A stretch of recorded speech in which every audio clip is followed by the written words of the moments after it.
గ్రంథం కంటే, పాఠం చెప్పే గురువు కంటే, తండ్రి కంటే కూడా మొదటి గురువు తల్లి. ఆ మాటకు వస్తే ఏడుపుతో పుట్టిన బిడ్డకి నవ్వడం నేర్పింది తల్లి. నవ్వడం నేర్పిన వాడికంటే జగద్గురు ఎవరు ఉండరు.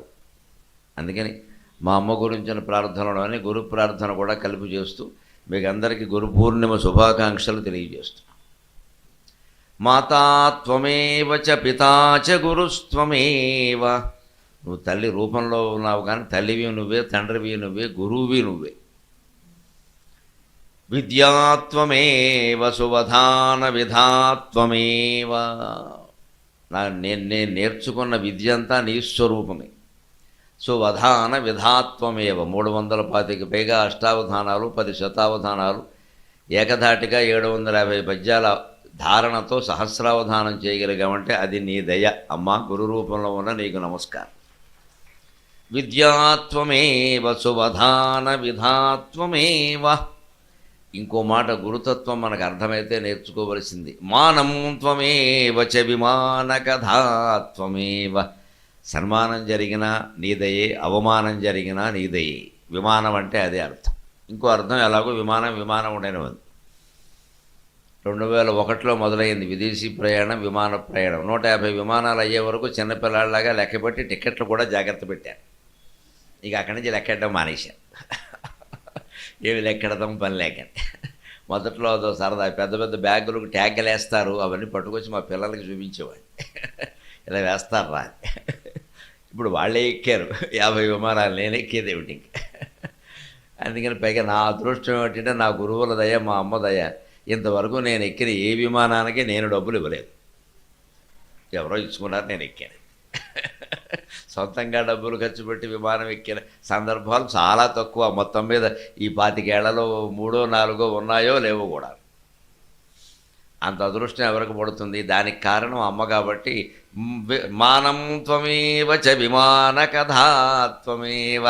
ఇన్ని విదేశాలు తిరిగాం, ఇన్ని విమానాలు ఎక్కాం. లేదు సన్మానాలు, అవమానాలు అన్నీ పడతాం. జీవితం అన్నాక అన్నీ ఉంటాయి. వాటిని తట్టుకునే శక్తే గురువు అనుగ్రహం.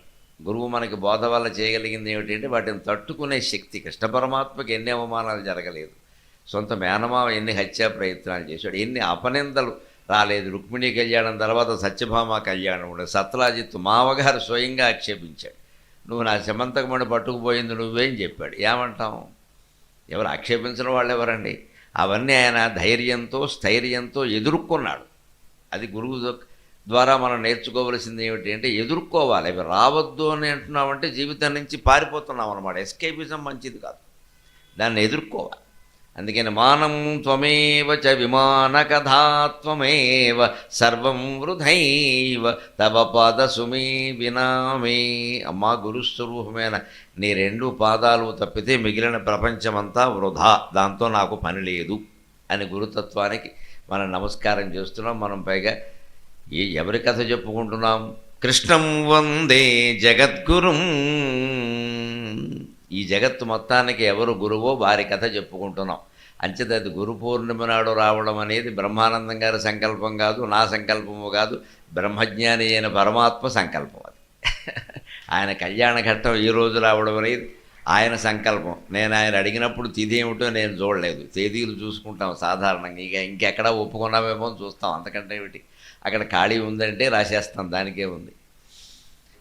అందుకని అది ఆ రోజు రావడం. అందున జగద్గురువైన కృష్ణ పరమాత్మ సాహసోపేతమైన కళ్యాణాన్ని చేసుకుంటే దాని గురించి ఈరోజు చెప్పుకోవడం అనేది ఆయన దయ. గురుమతి తలపగా. భాగవతంలోనే కృష్ణుని యొక్క గురుత్వాన్ని గురించి కుచేలోపాఖ్యానంలోనే ఓ పద్యం ఉంది.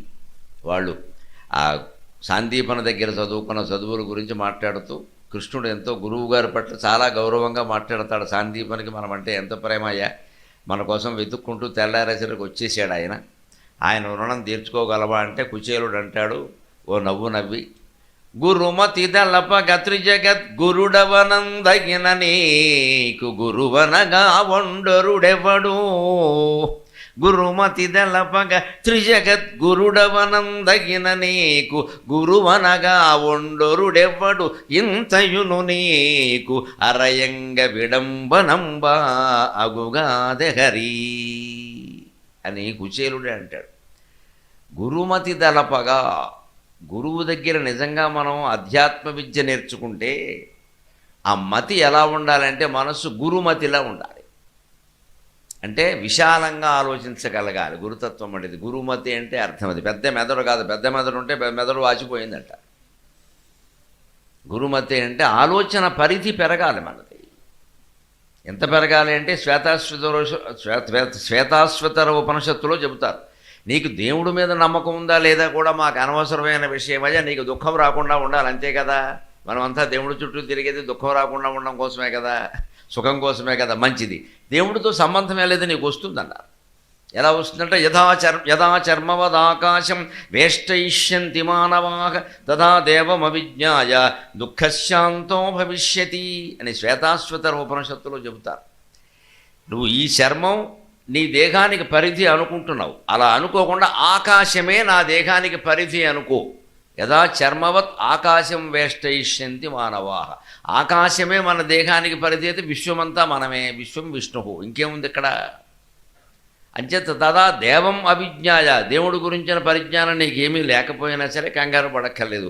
దుఃఖశాంతో భవిష్యత్తు, నీకు కావలసింది దుఃఖాంతం సుఖప్రధానం, అంతే కదా కావలసింది. మానవ జీవితంలో సుఖంగా ఉండాలి, దుఃఖంగా ఉండద్దు అనకుండా ఎవరిని అడిగినా ఇదే. అది ఉంటుంది ఖచ్చితంగా. మనం ఎందుకు దుఃఖానికి లోనవుతున్నాము అంటే సుఖానికి లోనవుతున్నాం కాబట్టే దుఃఖానికి లోనవుతున్నాం. సమస్య రాగం ఉండబట్టే ద్వేషం ఉంటుంది. రాగద్వేషాలు రెండూ వదిలేయాలి, కానీ ఎవరిని ద్వేషించద్దు కాదు. దానికి ఇంకో మాట చేర్చండి, ఎవరిని ఇష్టపడద్దు కూడా. ఇష్టపడినప్పుడు ద్వేషం ఉంటుంది ఖచ్చితంగా. రాగద్వేషాలు రెండూ పనికిరావు. మాకు మంచివాళ్ళు కాబట్టి ఇష్టపడతామనండి అంటే మంచితనాన్ని ప్రేమించాలి, మంచి వాళ్ళని కాదు ప్రేమించేది. ఇవాళ మంచివాడు రేపు చెడ్డవాడవచ్చు, ఎవడో చెప్పలేడు ఇక్కడ. మనం ప్రేమించవలసింది మంచితనాన్ని, మంచి వాళ్ళని కాదు. అలాగే మనం ద్వేషించవచ్చు కూడా, ద్వేషించవలసింది చెడ్డతనాన్ని, చెడ్డ వాళ్ళని కాదు.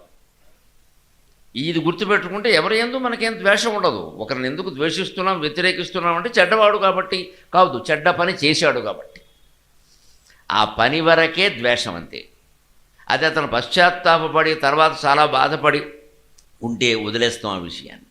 తర్వాత మంచి పనులు చేస్తే హాయిగా ప్రశంసించాలి, అంతేగాని ఈ ఒక్కటి చేశాడు ఎన్నాళ్ళకే, ఇదివరకు చేసినవన్నీ ఏమవుతా నీకు ఎందుకు గొడవ, ఇప్పుడు ఇవన్నీ పట్టిక తయారు చేసుకోమన్నారు. నేను ఇప్పుడు ఒకటి చేశాడు కదా, చేసిన దాన్ని మెచ్చుకోవచ్చు కదా.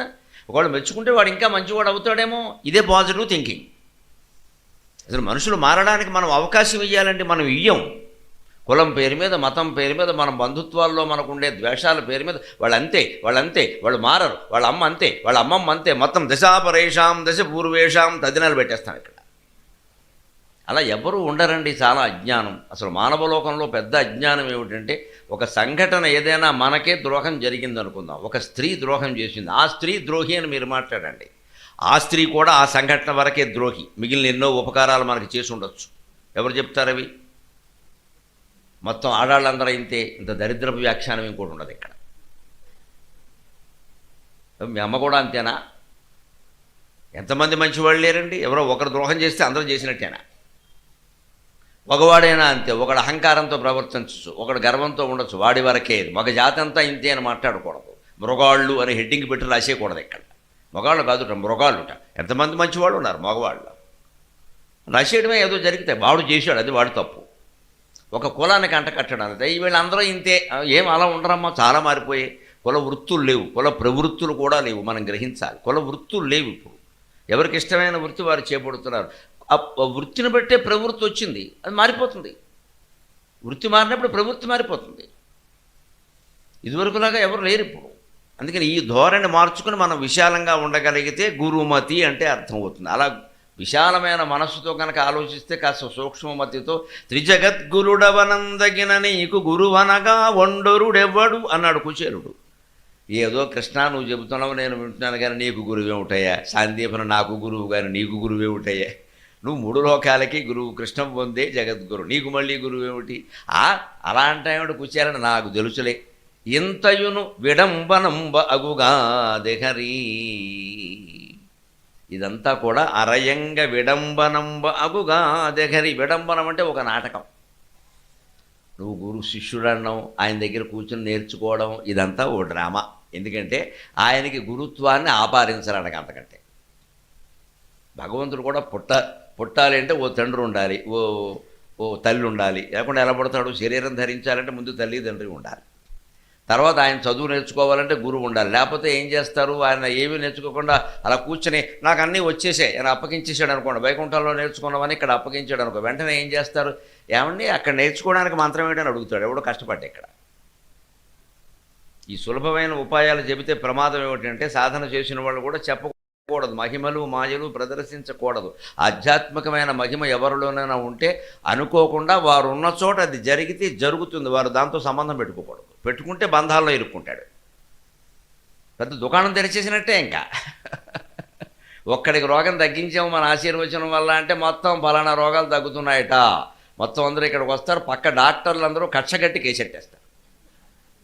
వీడు మంత్రాలతో వైద్యం చేస్తే మనమేం కావాలి ఇక్కడ? అంచేత అవి శక్తులు బయట పెట్టి పైగా పెట్టడం వల్ల ప్రమాదం ఏమిటంటే అవి ఈ తపశ్శక్తి మొత్తం కూడా, గురుశక్తి తపశ్శక్తి ఏదైనా సరే అది ఛార్జింగ్ బ్యాటరీ, బ్యాంకులో ఉండే డిపాజిట్. నువ్వు ప్రదర్శించిన కొద్దీ అది తగ్గిపోతుంది. ఒకటికి వ్యాధి తగ్గించావు నీ ఆశీర్వచనం ద్వారా అది పవర్ పోతుంది, వెంటనే పోతుంది. మళ్ళీ 5 ఏళ్ళు తపస్సు చేసుకోవాలి వీడు తగ్గించిన దాన్ని బట్టి. బ్యాంకులో డిపాజిట్, బ్యాంకులో మనకు డబ్బులు ఉన్న తర్వాత పెళ్లి కోసం రాసినా తద్దినం కోసం రాసినా చెక్కే డబ్బులు తీసేస్తారు. శుభకార్యం అండి కట్ చేయడానికి వీల్లేదంటే మాకు అవన్నీ అనవసరం అంటాడు. నువ్వు చెక్కు రాసావు డబ్బులు తీసేస్తారంతే.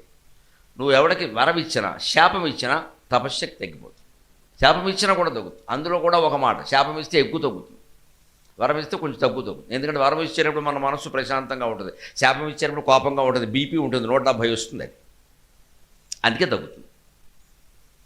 వరం ఇచ్చినా తగ్గుతుంది, ఎందుకంటే వాడికి కర్మ ప్రకారం వాడికి జరగవలసింది జరగనీయకుండా నువ్వు అనవసరంగా వరం ఇచ్చి పాడు చేసావు ఇక్కడ. లేదు నువ్వు అనవసరంగా శాపం ఇచ్చి చెడగొట్టావు, దాని ఫలితం నువ్వు అనుభవించాల్సింది. ఈ గురువుకి తప్పదు, ఈ ఎవరికైనా ఎంత బ్రహ్మజ్ఞానికైనా తప్పదు అది. అందుకే రమణ మహర్షి లాంటి వాళ్ళు ఎవరికి ఏమీ చేసేవారు కాదు. ఆయన వల్ల బోళ్ళు క్యాన్సర్ వ్యాధులు తగ్గాయి, అనేక మహిమలు జరిగాయి, అందరికీ తెలుసు. వాళ్ళు వచ్చి ఇదిగోనండి ఈ పిల్లడు చచ్చిపోతాడు అనుకున్నా మీ వల్ల బతికాడంటే నాకు సంబంధం లేదమ్మా వాడి యోగం అని వెళ్ళిపోయాడు. అందుకే అప్పుడు ఏమవుతుంది, అలా లేదని కూడా రమణానంద మహర్షి అనో దుకాణం పెడతాడు ఇక్కడ, అంతే. అక్కడి నుంచి రోగాలు తగ్గించబడును.